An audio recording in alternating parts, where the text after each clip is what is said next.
What would it be like if the market knew you and everything you stood for down to the detail?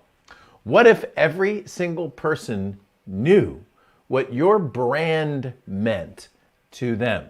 Well, today is the Ask Me Anything show, but I'm going to start today's show with some fun things, actually. But then we're going to get to one of the most important things that you can have in your business, which is called a unique selling proposition.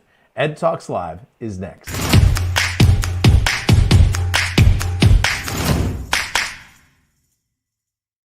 Yo, hey, what's up, party people? My name's Ed Rush, 5-time #1 best-selling author, your host for the most positive place in the planet for insanely implementable ideas. We're here on EdTalks Live. By the way, we're here Tuesdays and Thursdays, 10 o'clock Pacific, 1 o'clock Eastern.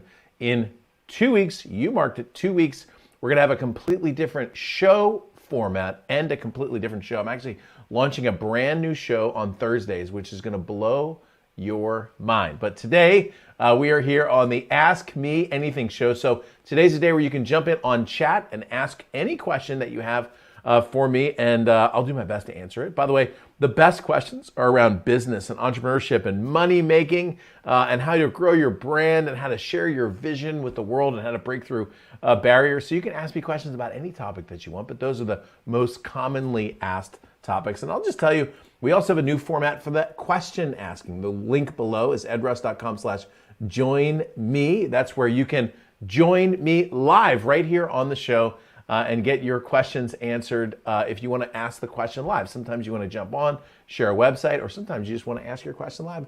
So I'm going to make you famous. All right, so the website's below if you want to do that, or you can just ask your question in chat. By the way, speaking of chat, make sure you jump in, say hello, tell us who you are, where you're from, and what you do. By the way, Gina said, am I the first person to comment? No way, mark the date. It may never happen again. Hi, everyone. What's up, Diana? Good to see you as well. Welcome back to the show. And again, the link is below if you want to join me, or you can ask your question in chat. In a moment, I'm going to start talking about one of the most important key components that you can have in your business. But before I do that, let me just share a little bit from around the web today.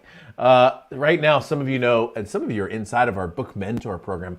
There are 9 of us that are all writing our books together. And I can tell you that writing a book is one of the most exciting things you can do in your life, especially if you have a passion for helping people and transforming lives. Which brings me to this picture that I found online. That is like a perfect example. That is a perfect example of a book in its full application state, okay? So like you've always wanted to have your book so that someone uses it and immediately implements it, reads it and implements it. And in this particular case, man, look at that. That's fast implementation of that book.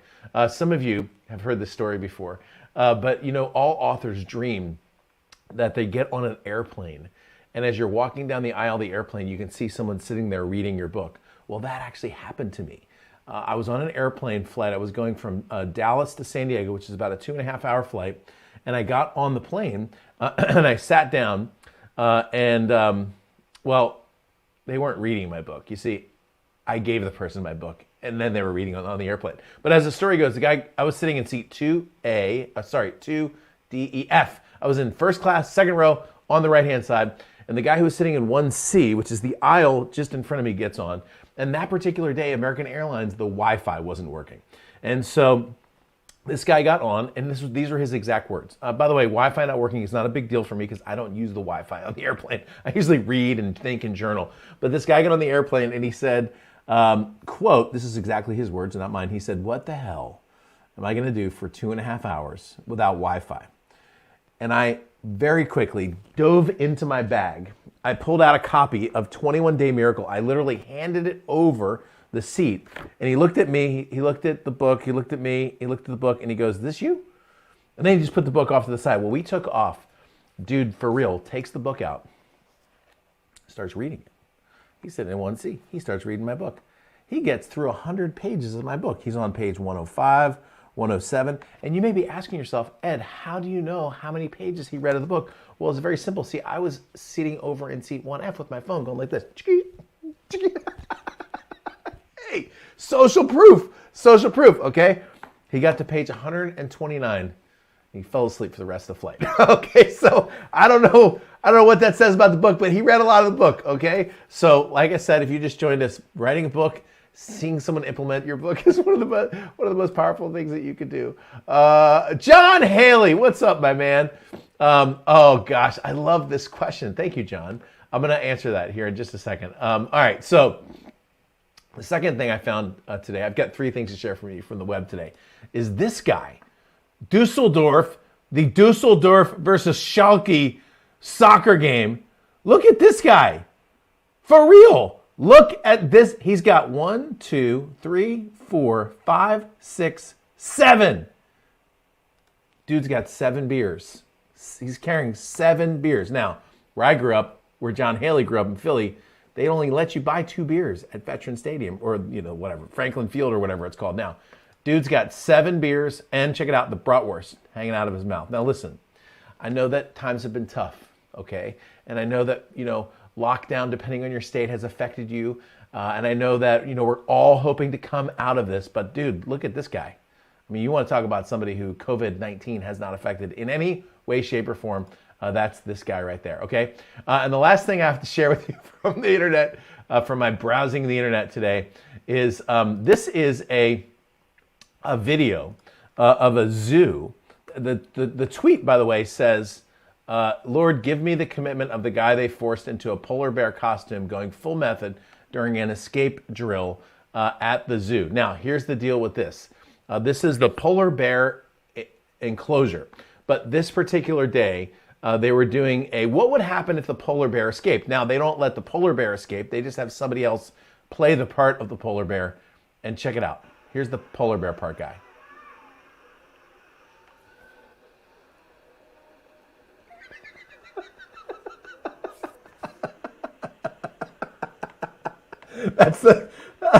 That's the method actor. Oh my goodness, I love it. Here he is, thinking about his escape. Boom, and down.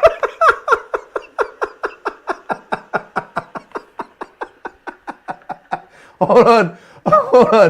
Oh my gosh, here he goes.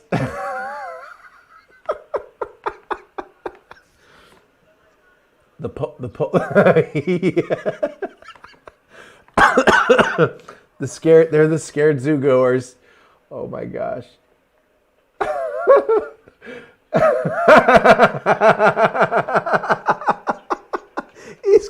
Oh my goodness. You see it? Look at, they're trying. Here's what they would do if the polar bears. I love the fact they dressed him up like a polar bear. Oh, tranquilizer. Tranquilizer. I wonder if that was real. Oh, he's.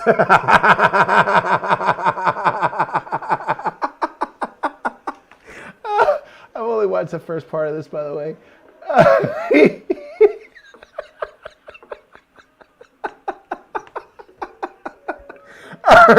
Oh my goodness. Oh, poor poking him with a stick.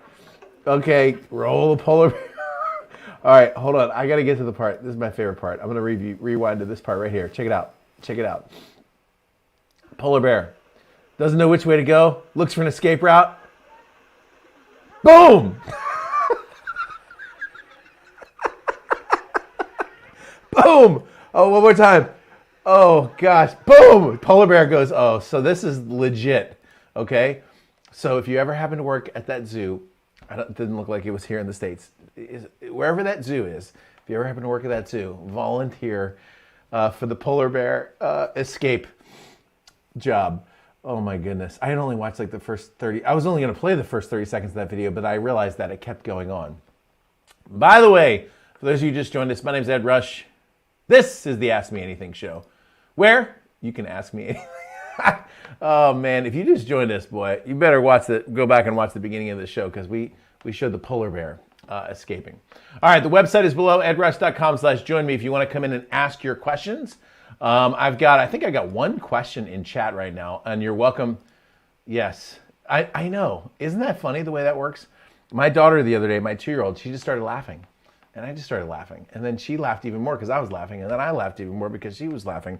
And Gina, laughter is contagious. But also the other stuff is too. fear, anger. So I would just say, like, why not do the good thing? Why not spread the good thing? All right, John Haley, I got your question. I'm going to do that in just a second. It's good to see you, by the way. Put your questions in the chat. By the way, just so you know how this show usually works, the first 10 minutes of the show, there's like one question. In the last 10 minutes of the show, there's like 50 questions, okay? So get your question in early. You can ask anything about anything, business, finance, the stock market, what I think is going to happen in U.S. politics. I'll be guessing, okay, at that point, and ask any of your questions and jump in right there. All right, so for those of you who just joined us, my name's Ed Rush. This is the Ask Me Anything show. By the way, we've got a totally new show format coming up in 2 weeks. And by the way, a totally new product coming out in 3.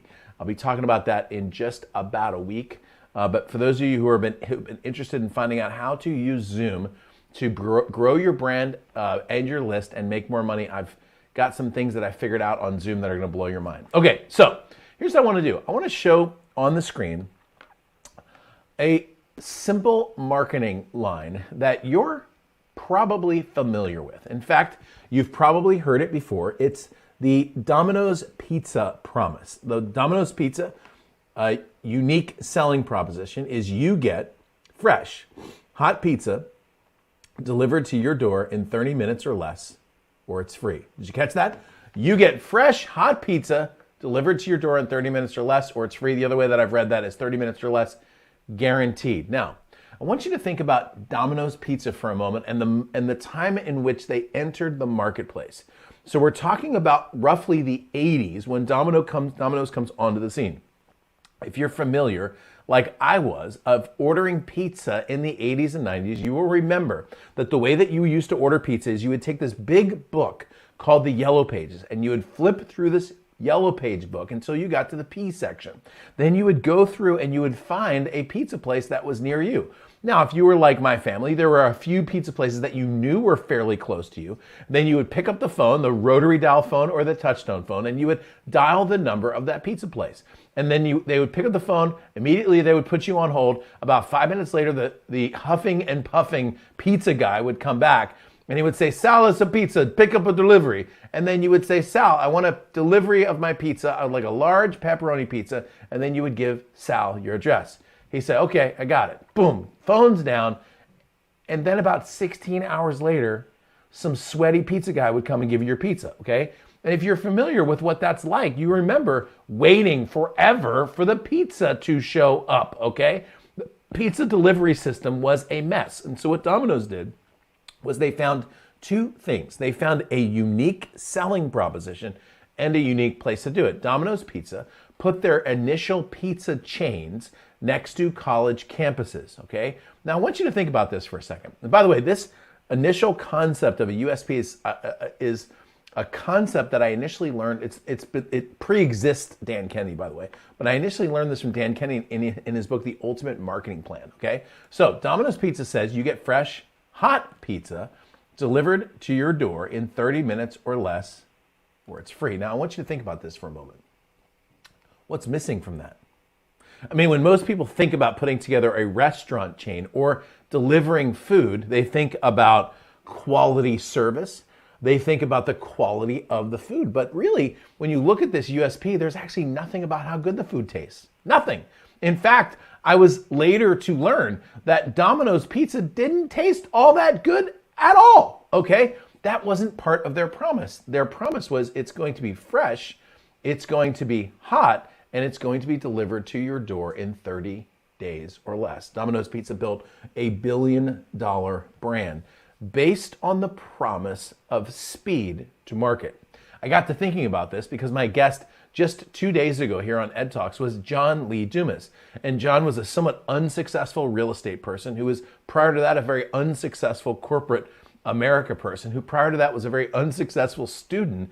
And what he did was he looked into the podcast space and said, what is missing from this space that I would really want? And the thing that was missing in the space was a daily show for entrepreneurs. And so what John said when he was on my show just 2 days ago, he said, the moment that I did my first show, I had the best daily show for entrepreneurs and the worst daily show for entrepreneurs because I had the only show for entrepreneurs. And so my question for you as we start today's Ask Me Anything show is, what What distinguishes you in the marketplace? What makes you different from everyone else? I was talking yesterday to my branding person, who is one of the most brilliant marketers I know. And I said, look, if you say I'm a brand specialist, you put yourself into a category of about 1 million people. But if you communicate your brand in such a way that it creates uniqueness, then people are not making a either or decision, they're making a yes or no decision. Did you catch that? Write that down. Your prospects should be making a yes or no decision, not an either or decision. So when someone comes to one of my events and is interested in coaching with me, it's typically not, should I coach with Ed? Should I coach with this other person? Should I coach with this other person? It's just, should I or should I not? Okay. That's because what I've tried to create for myself is what's called a category of one, a category where I'm the only one. Okay. Like the Tigger song from Winnie the Pooh. The wonderful thing about Tiggers is I'm the only one, okay? So in your market, just like Domino's did, one of the most important things that you can do is to create a new category for yourself. And I know that seems difficult, and I will tell you that most businesses start that process with price. We're gonna be the low-cost leader. What I would argue is that if you're gonna use price as a unique selling proposition, do it on the high side. Be the highest priced person in the market. And by the way, if you've ever seen a BMW or driven a BMW, you know as well as I do that there is a place for luxury in the marketplace. Okay? So there's a quick thought for the day about your unique selling proposition. By the way, those of you who've been through Top Gun Consulting with me, the website's below, who've been through Top Gun Consulting with me know the importance and the power of creating positioning in your conversations with your prospects, and that's what it's all about. All right, so today is the Ask Me Anything show, where you can literally ask me anything. And John Haley jumped in, my man John. By the way, I've known John since I was about 17 years old. Dude could tell you some stories. Whew, man. All right, so John said, I can be with you a few minutes. My question, if you could have lunch with anyone in history, who would it be? What would you eat? What would you drink? And what would you talk about? Oh man, I love this question. All right, so I have two answers to this question. John, I'm gonna pull the question down because just to clear up the space that's down here. Okay, so John's question is, if I could have lunch with anyone in history, who would it be and what would it be? Okay, so I'm gonna give you two answers. The first answer is one that you're not expecting, and the second answer is one that you are. Okay, so my first answer is, if I could have lunch with anyone in history, what would it be? Where would it be? When would it be? What would I eat? So if I could have lunch with anyone, I would have lunch with me 15 years ago. Because if I could sit down with myself 15 years ago with everything I know now, for example, like the thing that I just did on USP, oh my goodness, if I could just take that back with me 15 years, oh man, it would have saved me a lot of struggle and heartache, and I would have been successful a lot faster. I also would have avoided a lot of mistakes. Frankly, I would have gotten faster to the cash. I would have avoided some of the sluggishness that happens when you're trying to start a new business, and I would have gotten directly to in front of my prospect. I would have found my voice better, which is the reason why I always tell people, if you're not in coaching, if you're not involved with getting help in your business, you're missing out on that 15-year time machine. I mean, think about it. If you knew everything that now that you were supposed to, that you're going to know in 10 years, how much faster would you get to the success? Okay, so that's the reason to stay plugged in, to get mentored, to get the kind of help that you need. And the second answer to that question is, I would go all the way back to the turn of the century. I think this is a lot of people's answer. And I would have lunch with Jesus himself. I have already picked out the spot. There's this Sea of Galilee, which some of you are familiar with if you've ever been to Israel. This beautiful, huge lake with a big mountain on one side and nice rolling hills on the other side. And I've picked out this spot on the north side of the Sea of Galilee, very quiet place up there where I could be just sitting up against the rocks and I could just have a conversation about the future, okay? Because you're talking to somebody who knows the future. And if I was eating back then, I think it would probably be something like a nice unleavened bread with some olives, some hummus and maybe some olive oil. I don't know if you've ever been to Israel, but in Israel, boy, the olive oil is really, really good. And they make these hummus plates with the olives inside of it and the oil on top of it. And see, me and Jesus, we'd sit on the side of the river, side of the lake. We would just have a conversation about the future and about his vision for the future while we're eating some hummus and some bread and some olive oil, okay? So for those of you just joined me, we're like, what the heck is Ed talking about? The question was from my man, John Haley, who said, if you could have lunch with anyone in history, who would it be? What would you eat? What would you drink? And what would you talk about? Okay, so by the way, today is the Ask Me Anything show. I've got a couple more questions that are showing up in chat. If you want to jump in live and ask your question live, you're welcome to as well. The website's below, edrush.com/join me. It'll take you right inside of my studio.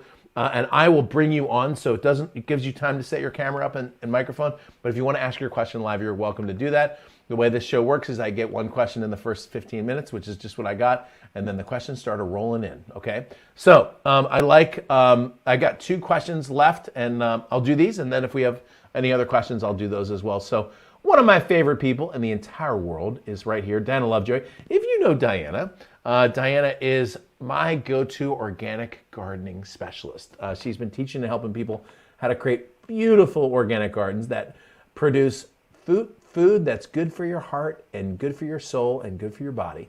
And there, Diana, I'm just doing the whole pitch for you, okay? And so if you've been thinking, man, you know what?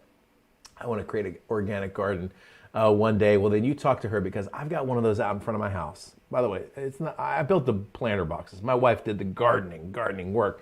But it's amazing the kind of things that you can eat, that you can grow. And let me tell you something about growing things. Growing things is amazing. Growing things is a miracle, okay? And I was thinking about this the other day. I have a 15-year-old, 13-year-old, 12-year-old, and a 2-year-old. I was thinking about that 2-year-old. And I was thinking, I contributed to the process of creating a child. But all the DNA and how the skin comes on and the heart starts beating, that is a wonder of nature.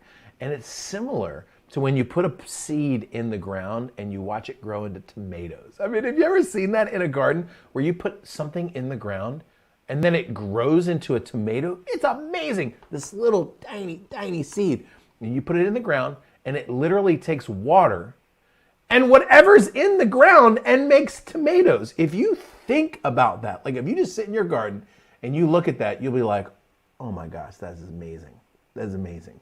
There's a verse in the New Testament that says, Paul says, I planted, Apollos watered, God gave the increase. Okay, and every time I look at those little tomatoes out there, those little cherry tomatoes, I think, yeah, my wife planted and watered and God gave the increase. Okay, so Diana, to your question, when you're creating an online course, how long should it be? I have 5 categories with 3 to 4 videos in each category. Okay, so the first answer to your question, Diana, is when you create an online course, the course itself should be exactly as long as it needs to be to teach the material that you need to teach. Okay, so for example, I'm working right now on a course with Michael Haig on using storytelling for business.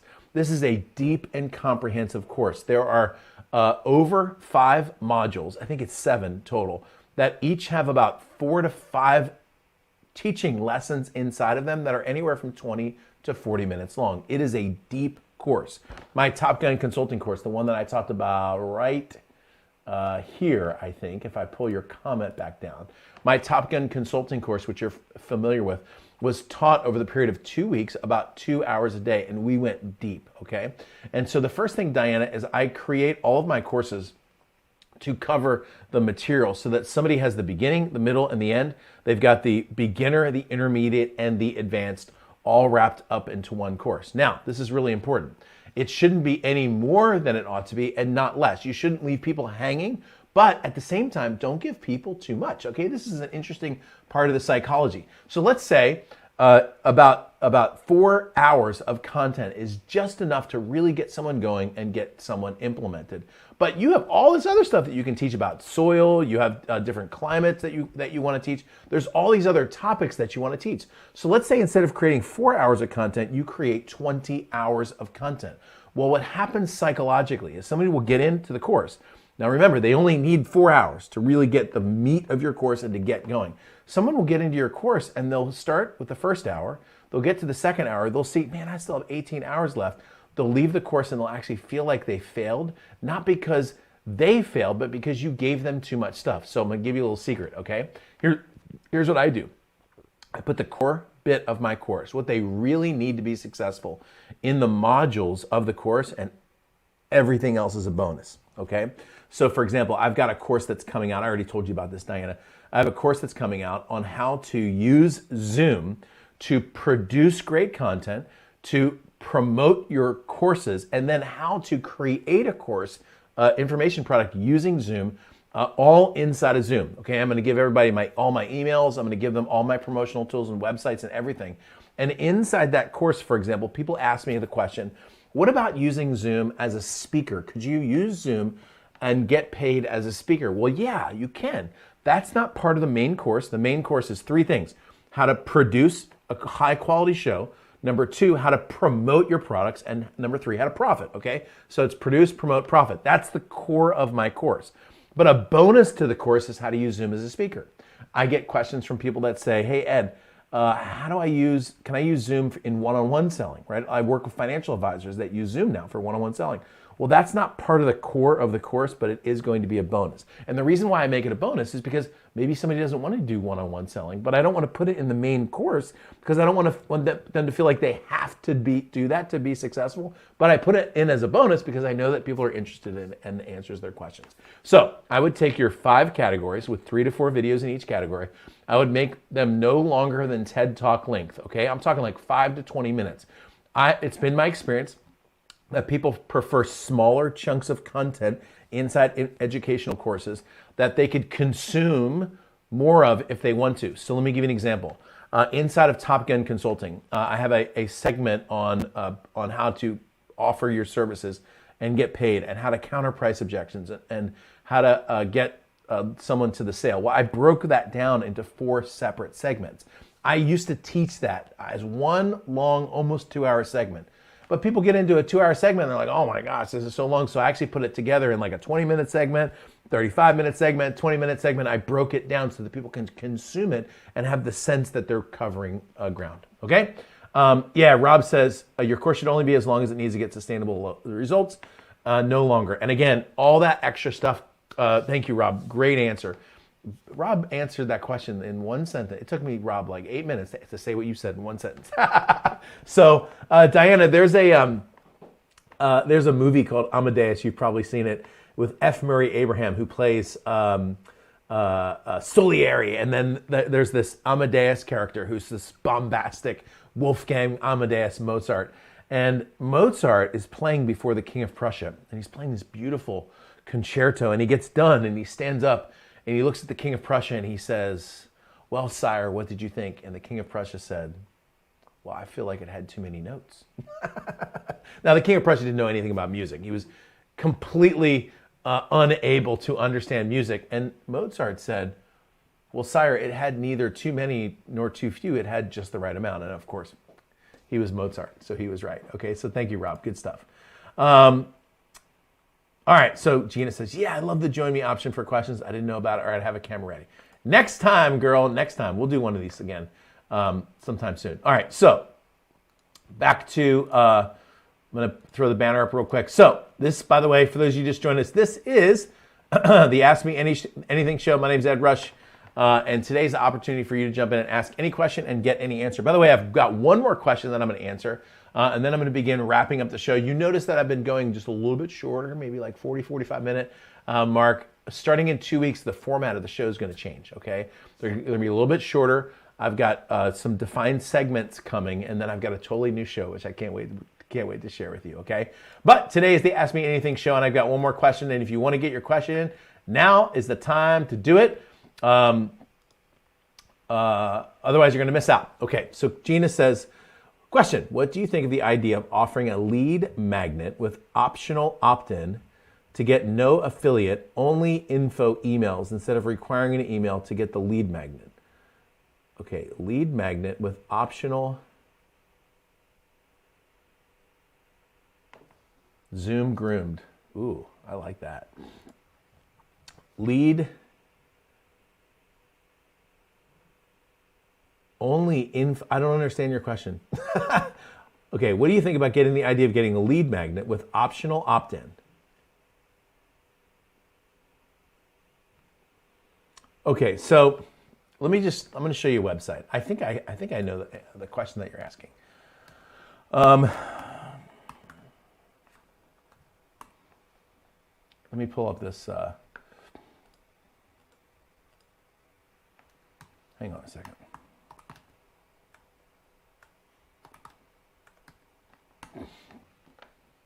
All right, I'm going to share my screen real quick.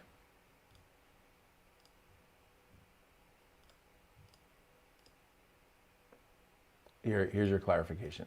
In other words, give them the lead magnet away without requiring an email, but tell them they're missing out on great info if they don't. All right, let me take you to this page really quickly. This is my best lead magnet page. Okay, I've got 3 of these, I think. So, book on the left, copy on the right, download button that pops into a pop-up box. Okay, this, by the way, is edrush.com/taketheshot. It gives you a free version of my my book. Okay, let me see if I have a link here. I think I have a link for something. I might have one to just put below. EdRush book is another example of a lead magnet page. EdRush.com actually has a lead magnet on there as well. Okay, so I'm going to put your question back up there, Gina. So Gina, I have plenty of content that I give away for free. Like, for example, the show that we're doing right now, people don't have to lead magnet into a show. My blog, my LinkedIn pages, my weekly videos, that sort of thing are all sitting there for people for free. However, that being said, remember that social media is borrowed attention and not owned. Okay, so for example, if somebody's on your email list, technically you have earned and own the right to be able to communicate with them until they opt out. But on social media, it's the social media company's person, really, that you're communicating with, and it's borrowed, not owned. So anytime that you have the option to get somebody on your email list, do it. By the way, anytime you have the option to get somebody onto an actual mailing list where you can send them mail through the mail, do that as well. It's amazing how much of an untapped resource the actual mail is right now. Okay, so those are both options. Now, the thing when it comes to opt-ins is the opt-in should be good. Okay, it used to be like when I started internet marketing back in like 2006, 2007. You used to be able to put a box up on your website that said, enter your email here to get on our list or to be a subscriber or to get our newsletter. And people would fill that stuff out. People don't do that anymore, okay? They have to put their name and email in because they want something good. Like the other day, there's this new coffee that I'm trying, okay? The other day, this coffee company went to their website and it said text for 10% off. I'm like, well, I'll get 10% off. It's like an $8 text, man. I'm gonna make that text. Now, I don't normally text people, okay? But I texted them to get 10% off because they gave me a good reason to do it, okay? So the page here, this is legit right here, and I wouldn't give that book away. I would give that book away in exchange for the permission to be able to contact that person, okay? So the real answer is make your opt-ins good and understand that building your list has incredible value. Right now, I'm working on my 6th book and trying to get my book out into the hands of an actual publisher with a publishing deal. And my fairly large email list is one of the ways that I'm going to be able to get people to respond to that particular book thing, okay? Yes, borrowed versus owned. And by the way, the social media companies have been very clear over the last, since about, maybe about the last 4 or 5 years, that they're not giving your stuff away for free anymore, okay? For example, I do the show on YouTube. The people that go to YouTube, I sent them there, right? Because my emails or my posts or whatever, it wasn't because like people just showed up. I mean, sometimes that happens, but very, very rarely. YouTube, Google, same company, Facebook, Instagram, same company, Twitter, okay, LinkedIn have all made it very clear that if you put content out there, they're probably not going to put it in front of people, okay? Why? Because they're encouraging you to pay to put it in front of people, okay? So sometimes you'll get something viral, but as they're tightening down, it makes more and more sense to have someone on your email list because then you don't need to worry about that, okay? So, awesome. Hey, what's up, Bill? What's the deal with the Join Me link? So, Bill, this is just a way that I've got for people to jump in and ask questions if you want to ask questions live, okay? And if anybody wants to jump in, but now's the time because I'm going to be wrapping up the show here in just a couple minutes because I made it to the last of my questions. All right, so let's get back to what I said in the beginning. For those of you who just joined me, I mentioned in the beginning, I mentioned in the beginning the importance of writing a book because this lady took the book and did it. I also mentioned other countries, you can have 7 beers and a bratwurst. I also showed a picture of a fake polar bear. You missed all that in the beginning, okay? And then we went into the questions. And I started today with Domino's. You get fresh hot pizza in 30 minutes or less, or it's free. And one of the things that I talked about was the importance of creating a new category system for yourself. Creating a category of one. So for example, Bill, who just joined us, Bill is someone who helps people through their cancer journey to not just survive, but thrive. And Bill has a story that he tells about his own journey that he helps people through. Well, you know what? There's a lot of people that help people like that. Bill, part of your job is to create a uniqueness so that you're in a category of one so that people who are choosing you aren't choosing you as an either or option to everyone else. People are choosing you because of a yes or no option. Either I'm going to work with Bill or I'm not. And one of your jobs as a marketer is to create that uniqueness in the marketplace. There's about 20 different ways to create uniqueness. You can do it around a guarantee. You can do it around a personality. You can do it around a story. You can do it around price. And most companies, frankly, do it. Like, for example, I get my tires at Discount Tire Center, okay, who make their USP about being the lowest price. But you know what? Sometimes people make their USP around the highest price. I mean, it is a little ironic that I take my Mercedes-Benz GLS 450, which is a company that have built their USP around the highest price, and I go to Discount Tire Center to put tires on that thing, okay? It is interesting when you think about psychology of buying. On one side, you're going with a company that is USP high, and another company that you're doing, which is USP low. So, yeah, that's right. I love it. Good job, man. All right, so that's it for today. A couple things coming down the pike that you should know about. First of all, next week, I'm interviewing one of the best copywriters I know. One of my friends, a longtime ally and a client of mine, is a guy named Chuck Muth, who is one of the most influential marketer. I'll just put it this way, marketers in the world, and he's a brilliant copywriter. I just had breakfast with him this morning. His show is next Thursday, and then the week after, I'll just tell you what it is. So the week after, EdTalks Live is having a show format change, and the Thursday show, we're going to change the format of the Thursday show. We're actually going to call this God Talks, okay? We've gone recently into some spiritual stuff that has gotten a lot of attention, okay? If you look, for example, we did a show just 2 weeks ago that had, I think, over 500 viewers, okay? So we're gonna move into that category and show how faith and business intersect and how you can utilize your belief system to propel forward your business. Gina says, how do you name your category of one? Well, so the name actually comes after, right? So for example, Top Gun Consulting. The promise of Top Gun Consulting was you're going to be able to pitch, close, and deliver big deals using my Top Gun tools, okay, or my fighter pilot tools. That leveraged into Top Gun Consulting. So actually the promise of the brand came first, and then the name of the brand came second. Yes, what your avatar wants. That. Okay, good, very good. Yeah, that's where you start, by the way. I did a TV show yesterday. I interviewed on a TV show, and the interview was asking me about how to connect better with your market. And I told a story. I said, I want to paint a picture for you.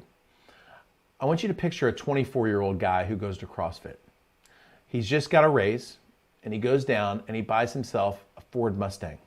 Not just any Ford Mustang. I'm talking like the GTO Ford Mustang, the convertible with the extra loud tailpipes, okay, with a nice paint job. And I asked the question, I say, what does the 24-year-old want who's buying that car? I mean, what does he want? What does he really want? Now, most people answer this question and they say it has something to do with attracting members of the opposite sex. Okay, that's about how the answer normally goes. But I said, what if I told you that when this guy was 6 years old, his dad left, he never saw him again. And then his stepdad came in, but his stepdad never really liked him and never treated him well. And then he got married at age 22, and his father-in-law didn't like him. And finally, Finally, he's made it. He's making money. He got a raise. And tomorrow, he's driving that Mustang over to his in-laws' place. And his father-in-law is going to come out and be like, you know what? I'm proud of you, man. You made it. So if you think about it, what he really, really, really wants is validation. It might not be the opposite sex thing. In fact, the opposite sex thing may be a vehicle for him to validation. What he really wants is validation. You are a man. You made it, okay? Now, that's marketing. That's understanding deep core desire in someone wants. And so when Ford markets their cars and talks about rack and pinion steering, that doesn't connect with a 24-year-old. But if it shows a picture of someone getting out of the car and dad coming and giving him a hug, that's important because that's connecting with what that person wants, okay? I love it. Yes, like I'm a pilot in my consulting business. Yes, exactly, okay? So yesterday, the interviewer asked me, in the TV show, they said, one sentence or less, or tell us what you do. And I said, I help. So I said, the answer was, I use fighter pilot strategies to help busy, heart-centered entrepreneurs make more money, have a bigger impact, and take more time off. Now, if you unpack that sentence, there's a lot going on there. I use fighter pilot strategies to help busy, heart-centered entrepreneurs make more money, have a bigger impact, and take time off. That's, frankly, a USP. There isn't anything else out there. And Jeannie, you would use your flying to be able to do that. Exactly right. That's exactly right. Thank you for that. All right. Thank you, Diana. I appreciate your awesome comment there as well. Love our Ed family. Like I said, find health, peace, and joy growing. Yes. Find health, peace, and joy by growing an organic food garden is good. All right. So that's it for today. Today was our Ask Me Anything show. I'm going to wrap up the show, come back on next Tuesday. We're going to go a little bit deeper on some of this marketing stuff and a little bit of mindset stuff. By the way, there's 3 categories in my mind: mindset, skill set, action set. So when I teach, like, for example, Top Gun Consulting, I teach, here's how the mindset works to be able to charge what you're worth. Here's how the skill set works to be able to use the words to get that, okay? And that's on Tuesday, we're going to get into some of the skill set stuff along with the mindset. And then on Thursday, you're going to hear from Chuck Youth, who is just an absolutely brilliant copywriter. We're going to have a great show. Bart Christian, what's up, my man? I had a great call with Bart at 8 o'clock yesterday morning. So good to see you as well. Awesome mastermind group last week. All right, that's it for today's show. I'll see you next Tuesday. Don't forget, you have a mission or a message, or I got to go back to the chat real quick. I use my experience as an airline captain and crew resource management facilitator to help execs become confident leaders so they get results, raises, and recognition. Ooh, I like that. CRM. The sentence is long with the CRM. Hey, what's up, Paul? Good to see you.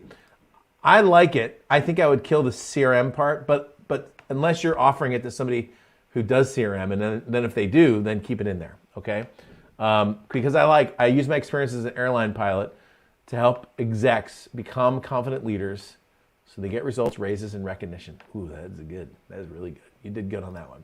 All right, don't forget, you have a mission, a passion, or a message that's going to change the world, and now's the time to do it. The world is ready for you. We'll talk to you next week. I like you, and I love you, and EdTalks Live is out.